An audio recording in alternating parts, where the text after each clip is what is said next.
I know I'm a little bit late, but I'm Puerto Rican. We're always late. Hello guys and welcome back to my channel. I am Asha Velez and it is a brand new year. I know I haven't made a video in about 6 weeks or so, and I kind of left you guys hanging like a little cliffhanger with the butterfly dress that I was finishing.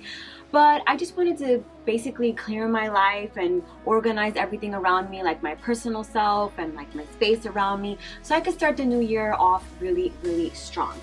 So one of the things that I did was also organize a list of goals and resolutions that I wanted to accomplish this year. And one of the biggest things I wanted to do was travel, because travel has always been like that thing that really re-energizes me and makes me feel better and just kind of takes me out of my space and gives me time to relax, like really relax. I know that with the recent incidences that happened in Capitol Hill, a lot of us are feeling like we just want to cancel our subscription to the brand new year, but we can't do that because we basically have a lifetime membership. So the best thing we could do for ourselves is basically work on ourselves and keep ourselves going and put our best foot forward. So what I wanted to talk to you guys today was about how traveling was at the top of my list, and it should be at the top of your list this year. Why? Well, because the prices are amazing, and I'm pretty sure all of you are suffering from COVID fatigue and you're just tired of being in your house every single day, making dinner, dealing with the kids, saying your name a million times, and just dealing with the grind every single day of work. So before I get into it and I let you guys know what to expect and what not to expect of traveling in 2020, I just want you guys to smack that subscribe button, because one of my other goals is to get this channel monetized. It's one of my dreams to continue working on YouTube because I hate having a boss and I'm not very good at it. And I just want you guys to help me while I help you accomplish your goals. Also, if you get a chance, go over to my Instagram page, which is EcoJourneyNYC, where I share a lot of what's going on in my life a lot faster than I do on YouTube, because it takes a lot more work to make these videos for you guys. But on Instagram, I could just snap a picture and you guys can see what's going on. As a matter of fact, you can see that dress that I've been telling you I was going to finish on Instagram right now. Let's just get into it. What you should be expecting and not expecting when you travel in 2021.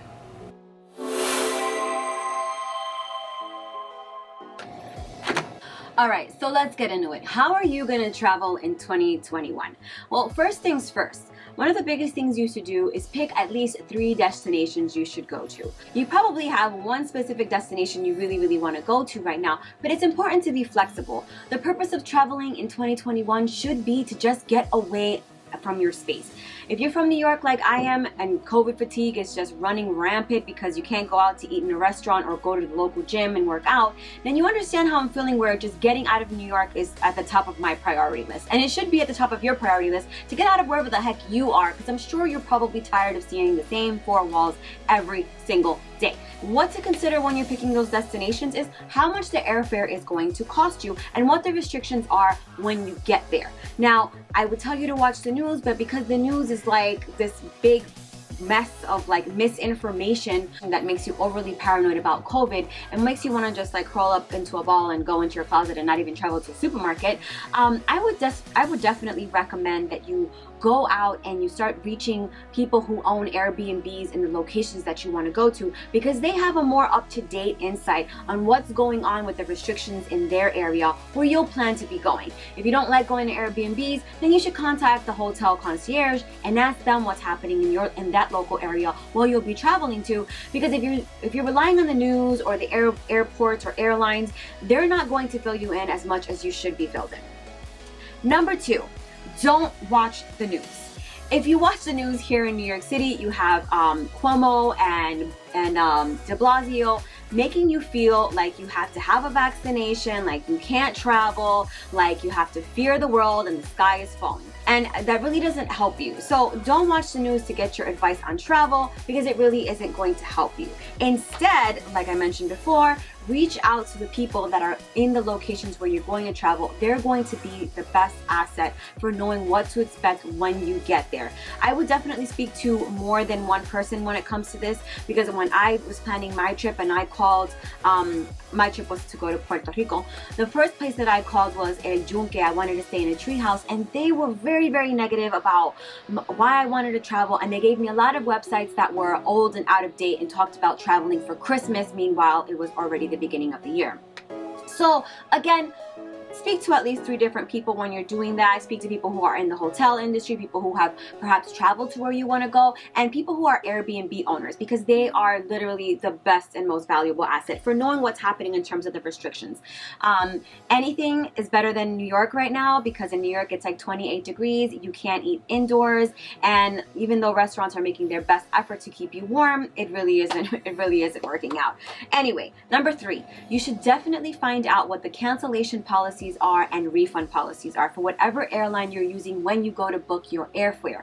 And that is because these people who run these cancellation policies are changing them as quickly as they change their underwear, which at some times kind of feels like they're doing it like every half an hour. I wouldn't go to like the first page in the website. Like, you really have to dig deep, maybe even make some phone calls, take the time to research before you hit that purchase button. Number 4, should you get tested for COVID or not? There's a lot of confusion about if you should have a COVID test before you get to the airport or not. And although I tried to figure it out for the few days before my trip, I kept getting a whole lot of confusing information. I even got on the phone with JetBlue, and they were more preoccupied with what the location I was going to fly to was going to think about me being COVID tested or not, versus what they had as a policy within their organization. Now, I'm not judging JetBlue, because I actually love flying JetBlue. It's amazing. I feel like for the prices that you pay, you actually do get enough seat space, and you have a TV, and the service doesn't suck, and the prices are always pretty good. But again, JetBlue seemed more preoccupied with telling me what I should expect when I get to the country I'm going to, and not so much what I should expect when I get to the airport, which I thought was kind of weird. Either way, I did my due diligence to be tested 1 to 3 days before the flight, because that was kind of like the information we were getting. We should be getting a COVID test and make sure that we're negative before we fly, because we would have to be quarantined when we got to where we were going. Now, how that worked out once we got to the airport and once we got to the other country, that's a whole nother story. Anyway, number 4, you're probably wondering what to pack. Now, this is going to be really funny, and I'm sorry, not funny, because it really wasn't funny when I was going into it, but now that I've actually survived it, I think it's kind of funny.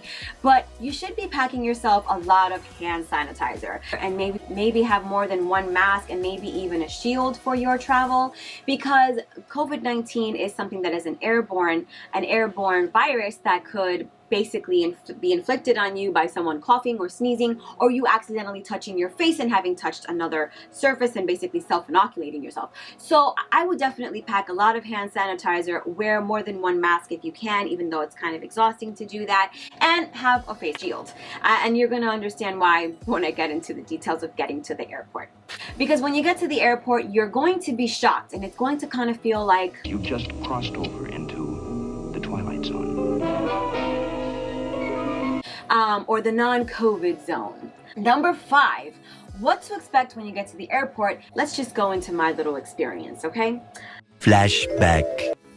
Yeah, Newark International Airport was not surprising at all, because if any of you remember, in the middle of 9/11, Flight 93 actually left Newark International Airport with some of the terrorists that crashed the plane. So it's no surprise that Newark International Airport is basically flying COVID-19 all around the world, because they don't really seem preoccupied with if their passengers are COVID-free or not. They just let you in. They don't even take your temperature. But anyway, back to the rest of the details. I flew out of Newark International Airport, and I have to say that Newark International Airport, I don't know if they're operating like everybody else is operating, but it's interesting to see that after a whole year of COVID-19, perhaps some of these airlines don't have all the same processes for having people board airplanes. I don't know if you guys have been traveling, or if you have traveled. I would love for you to comment below and tell me if your experience was any different, if you've recently traveled perhaps for Christmas or Thanksgiving. But what I experienced in Newark International Airport was mind-boggling and a little shocking. So when I got to the airport, I was really expecting to have to show my COVID results, and to have my temperature taken, and to have like hand sanitizer stations everywhere. But when we arrived at the airport, the experience was very different. Not only can you walk into the airport without getting your temperature taken, not even in the first 5 feet, 10 feet, or for that matter at all during your time at the airport, you could get also on the airplane without having your temperature taken. And nobody cares about your test results. They don't care if you're negative or positive. They never even ask for it. As a matter of fact, they're still more preoccupied with how much liquid you have in your carry-on water bottle than they are if you're traveling with a with a pandemic disease like COVID-19, which was very interesting. They also still expect you to take off your shoes, and they don't give you hand sanitizer anywhere. And that is until you board on the airplane. So let's talk about the waiting area. You'll be waiting in the area for about an hour and a half if you're the kind of person that likes to arrive to the airport early. Do yourself a favor. Don't do the 2 hours ahead of time because there aren't a lot of people flying, so you don't have to expect long, dragged out lines. Also, while you're booking your flight, make sure that you don't actually pay for like the speed pass at JetBlue because they don't tell you that you're really not going to need it because there aren't a lot of long lines anyway. Now, what is it going to be like when you're waiting in the waiting area? Well, let's see. When you wait in the waiting area, of course, once again, because I've been totally brainwashed by New York City policies, I was expecting to actually have to stand or see a lot of like dividers in between all of the seats and have like a 6 feet social distancing pattern happening in the waiting area. That doesn't exist at Newark International Airport. Nope. Not at all. You could sit anywhere you like, in front of anyone you like, next to anyone you like. It doesn't really matter because at Newark International Airport, COVID doesn't seem to exist. Now, boarding the airplane. I typically just have my ID in my hand and my boarding pass, but at this trip, I decided to also have my COVID results on hand because I didn't want to get turned away and told I couldn't travel. So here I am being my good old diligent self, walking up to the person to give him my boarding pass, and I went to hand them like my COVID test, and the guy looked at me like I had 3 heads, and he's like, "Lady, can you scan your boarding pass? I got other people to board here." I was a little surprised at first, but I was just like, okay, whatever, let's just keep going. So now I get on the plane. Now, when I purchased the ticket, I was able to select my seat, and so I made the assumption that perhaps when I got on the plane, they would be separating passengers and putting a little more social distancing space between us, but that wasn't the case either. I got to sit next to some weirdo who actually stole my seat, the window seat, and he was also eating the pizza on the plane before we even took off and the ventilation systems with the HEPA filters were turned on. But I digress. Let's just keep talking about this. When we got on the plane, we were handed these little itty bitty wet wipes. I would say they're probably more like the ones that you use to scrub your face than they actually are like to clean a baby's butt. And in that little packet was like 1 ounce of hand sanitizer. And basically we were instructed to sanitize our own station. And the funny thing was that when the plane was taking off, we got to watch videos of how JetBlue ensures that every flight is totally sanitized before every boarding. That was a crock of shit because that flight, that airplane that landed had actually just come from Boston and it was delayed. And so they rushed all the passengers off of that plane so they can rush us on the plane and get us to Puerto Rico on time. So this goes back to the fact that you should bring yourself a lot of hand sanitizer, because if you don't, you won't be able to sanitize your station if you don't get one of those packets, because on the flight back, they didn't even give those out. But anyway, I think I'm up to like number 7. Number 7, when you get off the flight, what you should expect. When you get off the flight in Puerto Rico, there will be these little QR codes that you can scan. I think that's what they're called. QR codes that you can scan, and basically you have to fill out your health department survey or screening when you get there. Now, you won't know that because most of the signs are in Spanish and they don't really make any sense anyway, but that's okay. You'll be greeted by a group of guys who are all wearing hazmat suits and look like something out of Monsters Incorporated, one like they thought a child had infiltrated the town.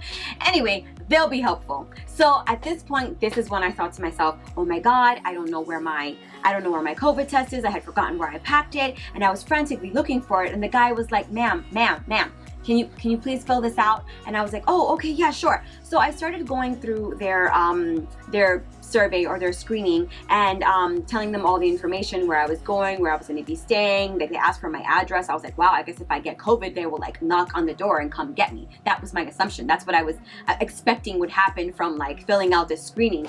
So after I gave them all the information, I'm wondering like if I have to take a photo of my test results so that I won't have to be quarantined for 14 days. And at no point does this guy mention that. And he's just like, okay, ma'am, have a nice day. Have a beautiful trip. And I'm like, should I scan? Are they going to email me? Are they going to like call me? Should I scan like my negative test exam? And he was like, yeah, do that tomorrow when they reach you, when they contact you. And I'm like, tomorrow when they contact me? Anyway, tomorrow comes and goes, and the health department in Puerto Rico never contacts me. And at this point, I think it was about a Wednesday, and we already had an idea of what it was going to be like in Puerto Rico. So we set off and started exploring the town. Here are some photos. I'll show you guys.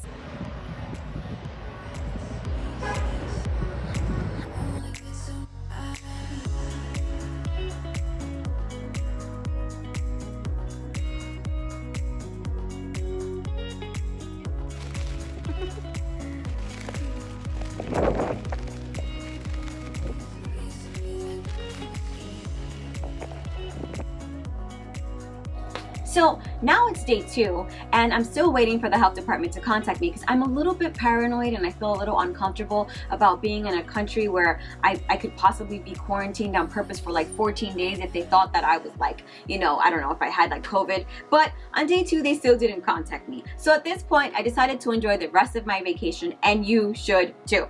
Because a lot of this stuff just seems like nobody really knows what they're doing anyway. So let's just say what happens on the way home.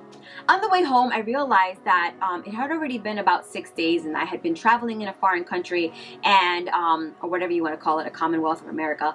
And I had been traveling and clearly I did not have an exam to go back to New York City because my insurance doesn't work there anyway and I was damn well not going to pay another $180 for a rapid exam. So I just decided to get on the plane and not have this COVID test.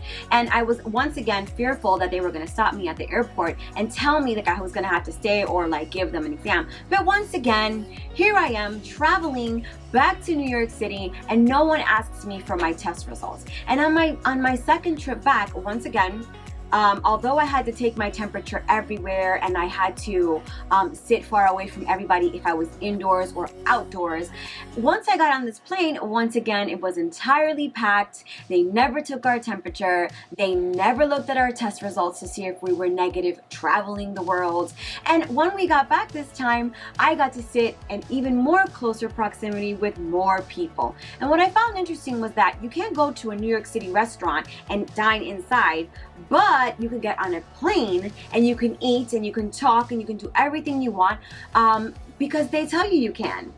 It's very interesting. But there are some studies that say traveling in an airplane is much safer because of the ventilations. So it kind of made me think to myself, I kind of felt bad that all of the New York City restaurants spent all of their money on heating up sidewalks instead of like UV light and HEPA filters. Anyway, that's my advice for traveling in 2021. I think that you guys should still do your due diligence and take an exam before you leave. You should carry hand sanitizer on you, and you should also lower your expectations. You shouldn't think to yourself that you're a tourist and you should get better service or things should be faster or question everything around you. You should just enjoy being away from home in another space and respect the norms that are going on where you're located. And you should definitely travel. Because if there's one way you should start the new year, is to just set your mind free from everything that's happening as much as you possibly can.